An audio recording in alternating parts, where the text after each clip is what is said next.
Este es su programa, Las Verdades Como Son, presentado por Iglesia de Cristo del Señor Jesús de la ciudad de Quetzaltenango. Una vez más me acompaña Gaby. Gaby, bienvenida al programa. Y hoy vamos a tener un tema muy interesante. Y Gaby, pues aquí estamos. Gracias nuevamente por la invitación. Para mí es un privilegio poder compartir este espacio con todos. Y en esta oportunidad, pues el tema que me gustaría que habláramos es acerca de la oración. Sabemos que orar es la forma en la que nos podemos comunicar con Dios. Es una relación de doble vía, ¿verdad? Porque a la vez de que podemos hablar con Él, también le podemos escuchar.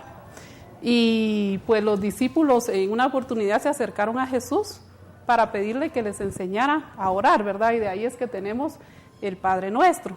Entonces la pregunta ¿es necesario tener una serie de pasos para orar y ser agradable delante de Dios? ¿O podemos orar de cualquier forma? Pastor. Bueno, aunque Jesús enseñó en Mateo capítulo 6, si no estoy mal, 7, habló acerca del Padre Nuestro, nunca se ve que Jesús haya orado haciendo la fórmula del Padre Nuestro. De hecho, hay muestras en la Escritura de cómo oraba Jesús. Y Jesús nunca rezó el Padre Nuestro. Para ponerle un ejemplo, en el Getsemaní, Jesús se comunicó con el Padre. Ahí está detallada cómo hizo la oración. Y en ningún momento se ve que el Señor haya tomado el Padre Nuestro como una fórmula para poder platicar con Dios. Se ve cuando Él estaba frente a la tumba de Lázaro. Él ahí oró, dice la Escritura, pero no rezó el Padre Nuestro. No lo repitió. Y así en varias oportunidades se ve cómo oraba a Jesús. Y Jesús jamás usó el Padre Nuestro como una fórmula. Lo que Él estaba enseñando en ese momento a sus discípulos que le pidieron que les enseñara a orar, era quizá elementos que cuando nosotros estamos en nuestra habitación, cuando estamos en un buen tiempo para poder tener comunión con Él, los ingredientes que debe tener una oración. Y entonces tenemos que decir con claridad que nunca se oró con el Padre Nuestro. De hecho, cuando ya la iglesia se conforma en Hechos de los Apóstoles, que en el libro de los Hechos nos narra aproximadamente 50, 70 años de historia de la iglesia, cómo inició la iglesia. Ahí también se establece que la iglesia oraba y nos ponen ejemplos de cómo se oraba.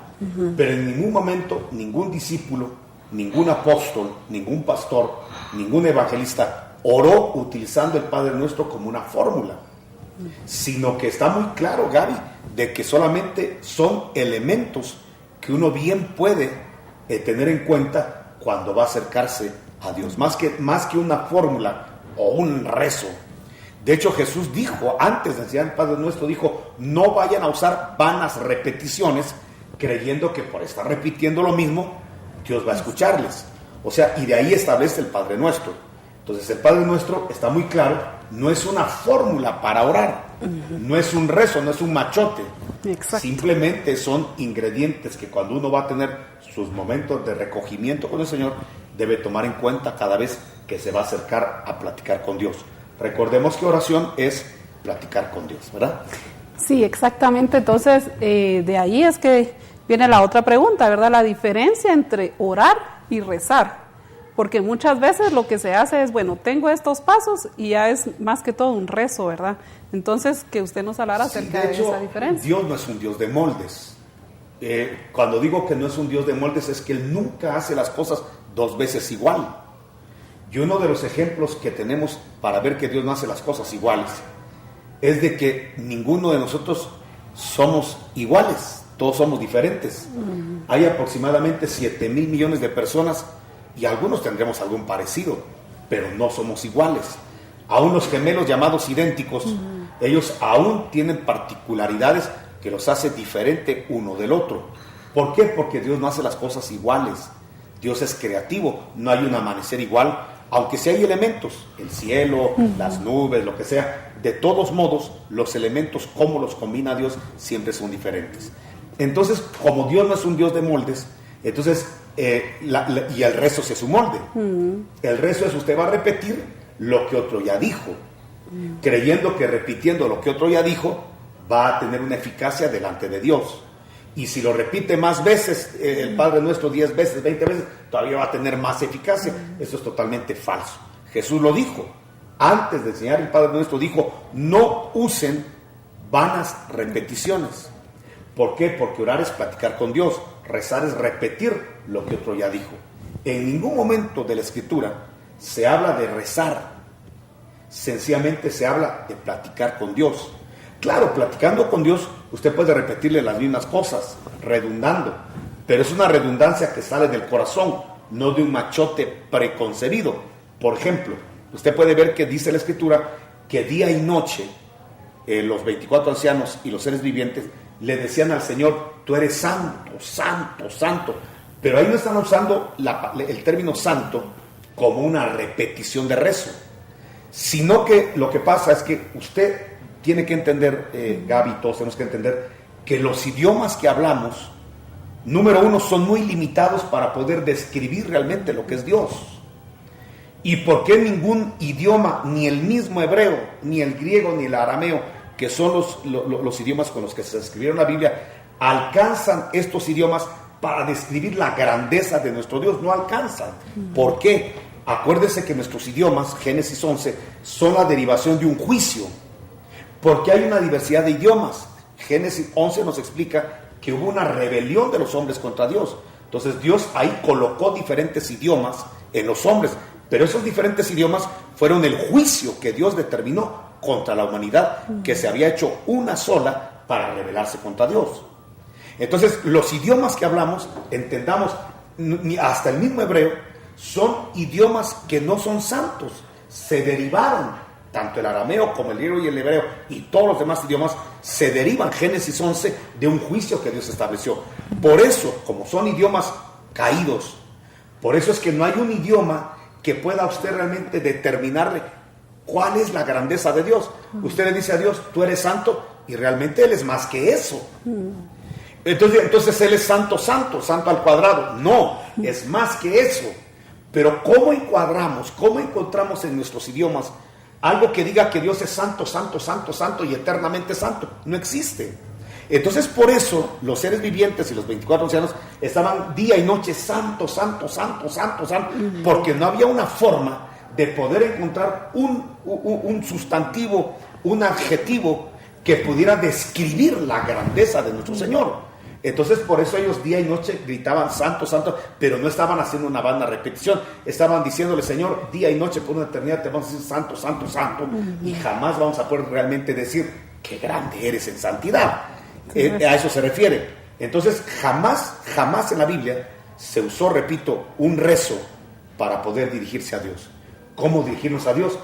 De lo que hay en nuestro corazón, en nuestra mente, en nuestras emociones, sentimientos, exponérselas a Él, como lo que es un papá. Por eso el Padre Nuestro así comienza, diciendo Padre Nuestro, entendiendo que nos estamos acercando a un Dios que sí es santo, santo, santo, es poderoso, poderoso, grande, grande, grande, es todo lo que usted pueda describir de los atributos de Dios. Sin embargo, es su papá. Entonces, si algo tiene que entender cuando se va a dirigir a Dios, es que no se está dirigiendo a un Teos, a un Dios lejano, se está acercando a su papá, está platicando con papá, va a haber un diálogo, un coloquio con papá, se le van a expresar las emociones a papá, no a un Dios severo, tirano, no, a un papá. Ese es algo que el Señor nos enseñó en los elementos del Padre Nuestro. Cuando oren, piensen que es su papá. Así con la confianza. ¿Sabe qué es el problema? Que a veces hay personas que tuvieron malos padres. Exactamente. Entonces hay una situación de repente que alguien tuvo un papá que era, pero si alguien cometía un error, le ponía un cinturonazo, un chancletazo o un golpe. Entonces la gente dice, ¿Dios es papá? Y si la idea que tiene de papá es violencia, es grito, es castigo, es severidad, pues va a creer que Dios también es así. Por eso tenemos que definir de acuerdo a la Escritura. Y la paternidad que establece la Biblia, de cómo Dios establece paternidad sobre nosotros, es muy diferente a la que muchos padres ejercemos en la tierra. Por eso, Padre bueno solo hay uno, y es Jehová. Entonces sería bueno que todos revisáramos cómo Dios hace paternidad, cómo se muestra como Padre, para que entonces nosotros entendamos que Él quiere revelarse a nuestras vidas, acercarse a nosotros, contestarnos, aconsejarnos, aún corregirnos como un papá, no como un enemigo, ni como un tirano, ni como una autoridad prepotente. Es papá. Entonces cuando vamos a acercarnos a Él, Jesús dijo, acércate primero creyendo que es papá. Ten la confianza de hablar con papá. Exacto. Entonces, podríamos decir que los ingredientes para una oración, en primer lugar, es reconocer pues que Él es nuestro papá, como usted dice, que Él es grande, pero que nos escucha. No que le estamos hablando a alguien tan lejano, ¿verdad? Y que Él está hasta allá y yo estoy aquí, porque realmente la relación con Él nos lleva a otro nivel, ¿verdad? Fíjese que esa es la revelación del Nuevo Testamento. Si usted mira el Antiguo Testamento, nadie le llamó Padre a Jehová. Le llamaron de 1000 formas. Le llamaron sobre todo Señor. Le llamaban Baal y le llamaban Adonai, le llamaban de 1000 formas, le llamaban. Pero la revelación de llamarle a Dios papá no la trajo Jesucristo. Algo de las buenas noticias, porque evangelio significa buena nueva, y usted sabe que el evangelio no nació en la tierra, es una importación del cielo a la tierra. Entonces, algo que nos trajo Jesús en el evangelio, en las buenas noticias, es de que Dios, precisamente, ese poderoso Dios, ese grande Dios, se puede acercar a nosotros como papá. Ahora, no cualquiera puede decirle a Dios papá. Fíjese que hay un mal concepto en la tierra, sobre todo en el mundo religioso, de decir de que todos somos hijos de Dios. Y eso sería bueno aclararlo, porque no todos somos hijos de Dios. Criaturas de Dios sí, porque solo hay un creador. El diablo no es creador ni ningún otro. Creador solo Dios. ¿Cómo no? Eso sí lo tenemos claro. Entonces Él es el creador de todos. El creador de los cielos, de la tierra y lo que hay en el cielo y en la tierra y en los submundos. Pero Dios no es papá de todos. Para poder volvernos hijos de Dios, porque gracias a Dios sí podemos mutar o elevarnos de simples criaturas a hijos. Esa revelación la trajo Jesús. En Juan 1:12 escribió el evangelista Juan. Dice que a los suyos vino, hablando de los judíos, de los israelitas, dice a los suyos vino, pero los suyos no le recibieron.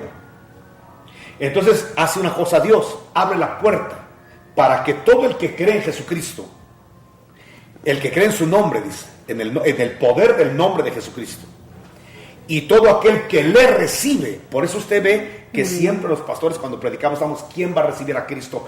¿Quién lo va a aceptar como Señor y Salvador? Porque la Biblia dice en Juan 1:12 que todo aquel que cree en su nombre y le recibe, es en ese momento le dan una potestad, un derecho, una autoridad de ser hecho hijo de Dios.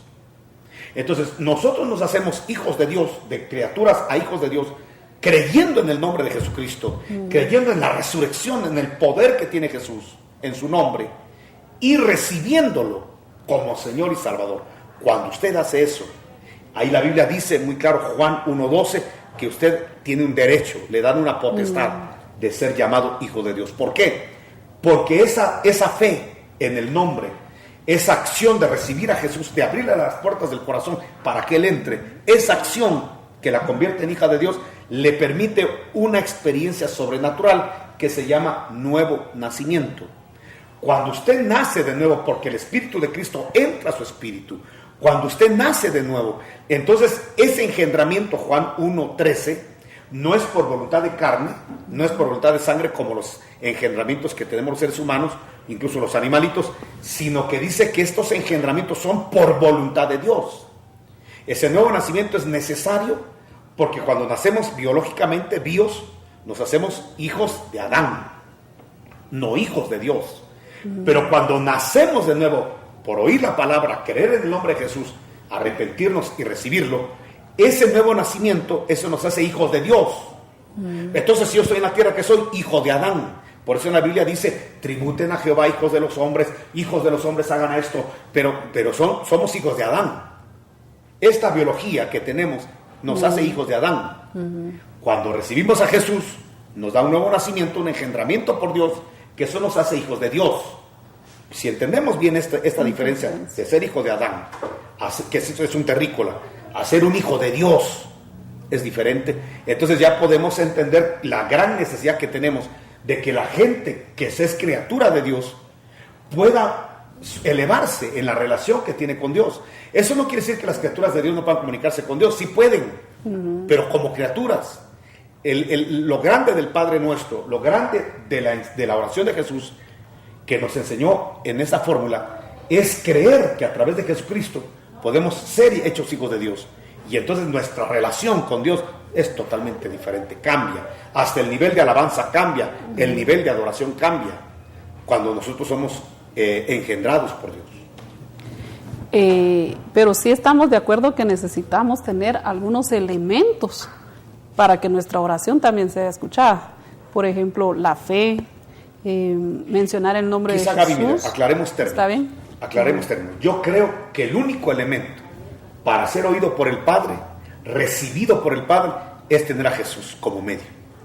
Porque Jesús dijo, nadie puede ir a mi Padre, nadie, si no es a través de mí. Entonces, si alguien llega en su nombre o en el nombre de una iglesia, qué ridículo que una de nuestras ovejas venga y diga, yo soy miembro de la iglesia de Cristo ven sobre Jesús, así que por lo tanto, este es mi gafete que me permite hablar con el Padre, lo más ridículo. Que alguien vaya en nombre de una institución religiosa, que alguien vaya en su propio nombre. No, Jesús dijo, si vas a hablar con mi Padre, ven mi nombre, presenta mi tarjeta. Esto es cuando viene un congresista y le da su tarjeta y le pone ahí atrás, autorizado ingreso.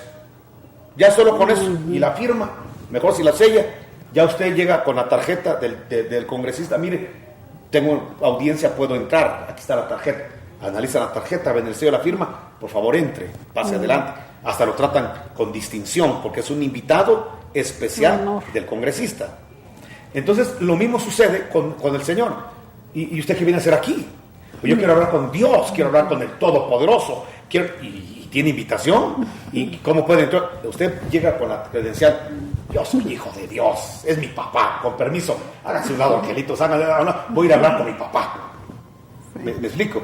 Entonces, la revelación linda del Nuevo Testamento es que ahora nosotros podemos acercarnos, ya sin necesidad de tarjetas, sino como hijos, pero a través de Jesucristo. Porque nadie puede llegar al Padre si no es a través de Jesucristo. Entonces, la oración, ¿qué tiene que tener? El elemento del nombre de Jesús. Eso es muy importante. Cuando oréis, oren en mi nombre. Eso está claro. Entra en mi nombre. Exactamente. Tú no van a recibir a Gaby, no van a recibir a Nando, no van a recibir a Moisés, no van a recibir a... No, van a recibir a Jesús mismo. ¿Me explico? Cierto, sí. Porque vas en mi nombre. La petición es en mi nombre. Lo que estás pidiendo es en mi nombre. La audiencia que pides es en mi nombre. Es importante. El único elemento para llegar al Padre es Jesucristo. Eso sí quedemos claro. Ahora, la oración puede tener, este Padre Nuestro es un elemento de oración privada. Porque acuérdense que, por ejemplo, Pedro, ¿cómo oró Pedro? Pedro se estaba ahogando. Pedro no dijo primero Padre Nuestro, después venga tu reino. No. Solamente gritó, sálvame que me ahogo. Pero como era un hijo el que lo estaba pidiendo. Como era un hombre que tenía claro que a través de Jesús se llega para el Padre, y en esa oración tan corta, una frase, sálvame que me ahogo, 3 palabritas, hicieron que la mano poderosa de Jesús se moviera, lo sacara de esa tormenta y de ese embravecido mar que lo estaba ya ahogando. Entonces, que digamos claro, para llegar al Padre, Gaby, solo Jesucristo. No hay otro medio. De hecho, para gente que quiere utilizar otros medios, que quiere utilizar a María, que quiere utilizar santos canonizados, lo que sea, hay que aclararle que la Biblia dice que solo hay un mediador entre Dios y los hombres. Cualquiera puede tener la fe que quiera y que se le dé la gana, cualquiera puede tenerla. Y de hecho puede probar la fórmula que se le venga y que se le ocurra. Pero la Biblia es muy clara. Solo llegamos al Padre a través de Jesucristo. Y el apóstol Pablo le escribió a Timoteo con claridad: solo hay un mediador entre Dios y los hombres, y ese mediador tiene nombre y se llama Jesucristo. De ahí cualquiera que quiera tomar otro camino, que quiera tomar otro medio, bajo su cuenta y riesgo, pero la Biblia es muy clara. No hay otro mediador, no hay otra persona que nos pueda llevar a Jesucristo, al Padre, sino solo Jesucristo. Correcto. Y siguiendo el modelo de Jesús, deberíamos de tener horarios, tiempo de oración establecido, alguna hora en especial, o cómo podríamos manejar eso. Bueno, mi hermana, la Biblia es muy clara en que nos pone diferentes horarios, pero no es un molde. Quiero repetir que Dios no es un Dios de moldes. Voy a poner ejemplos. Dice la Escritura que por la noche Jesús oraba. Y en el día dice que ministraba. Eso lo dice el Evangelio de Juan. Pero usted puede tener a otro, que es Daniel, que dice que Daniel ocupaba estrictamente 3 horas del día para dirigirse a Dios.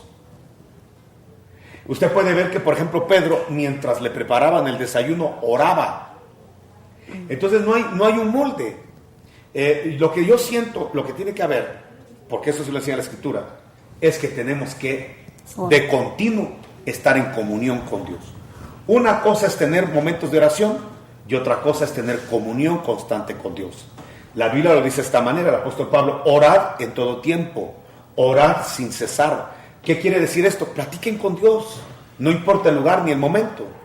Lo que tenemos que quitarnos de la mente es la idea de que tiene que haber un lugar específico, sobre todo si es un templo, y tiene que haber un horario específico. El que lo tiene, gloria a Dios. Lo tuvo Daniel, lo tuvo Jesús. Jesús en la noche, Daniel 3 veces al día. Y David dice: yo 7 veces al día invoco tu nombre. O sea, no hay una... ¿Qué fórmula tomamos? ¿La de Jesús? ¿La de Daniel? ¿La de David? ¿O la de otros siervos de Dios? ¿Qué modelo tomamos? Bueno, tomemos el modelo de estar todo el tiempo en comunión con Dios.